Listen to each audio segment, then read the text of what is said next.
Fear is something all humans experience. Specific fears that cause intense, overwhelming emotions are called phobias, and one of the biggest phobias on the planet is zoophobia, which is an umbrella term that basically means the fear of certain animals. But the one fear under this umbrella I want to focus on is arachnophobia, the fear of spiders. Arachnophobia affects 3 to 6% of the global population, which includes a big chunk of the United States. As a matter of fact, take a look at this. This is a chart of America's most searched phobias in the year 2018.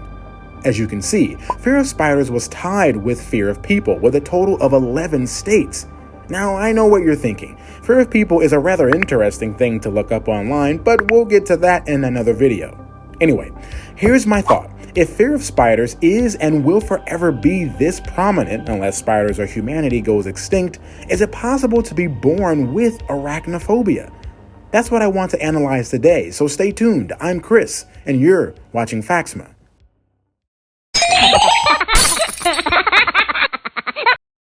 Okay, so let's start by understanding arachnophobia. Arachnophobia comes from the Greek word for spider, which is arachne, and phobos, the Greek word for fear. The origin of this? Well, according to Alan Manovitz, a clinical psychiatrist at Lenox Hill Hospital in New York City, he explains, "We know many species of spiders are poisonous and bite, and we know this from direct experience, science, biology, TV, and seeing other people get bitten. So therefore, when we see a spider near us, a natural response is to feel fear and avoid the spider." But back to my question. Could you be born with the fear of spiders? Well, here's what we do know. In 1960, a study evaluated death perception among 6 to 14-month-old infants, as well as young animals. Researchers placed the subjects on a platform that had plexiglass just beyond its edge to see how many of the subjects would actually step over the visual cliff. Most of the subjects, both children and animals, didn't go over and step out onto the plexiglass.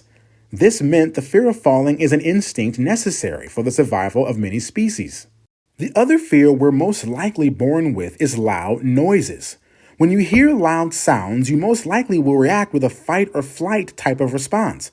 According to Seth Normholt, a neuroscientist at Emory University, he calls this your acoustic startle reflex. He explains that if a sound is loud enough, you're going to duck down your head. Loud noises typically mean startling.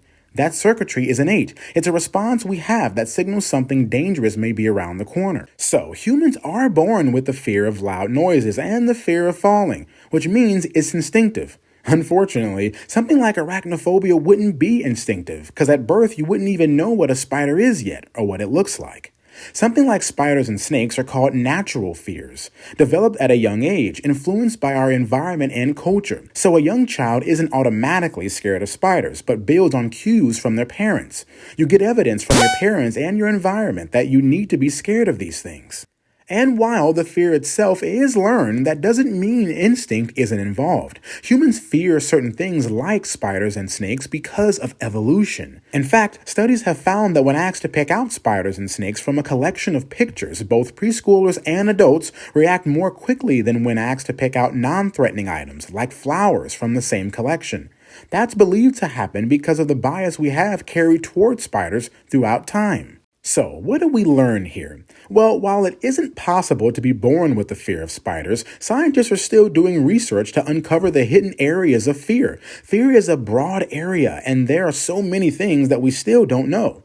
And as for arachnophobia, while the fear of spiders is one of the most common phobias, it's always good to remember most spiders like to keep to themselves and they don't attack without reason. Their presence in the world is more beneficial than harmful.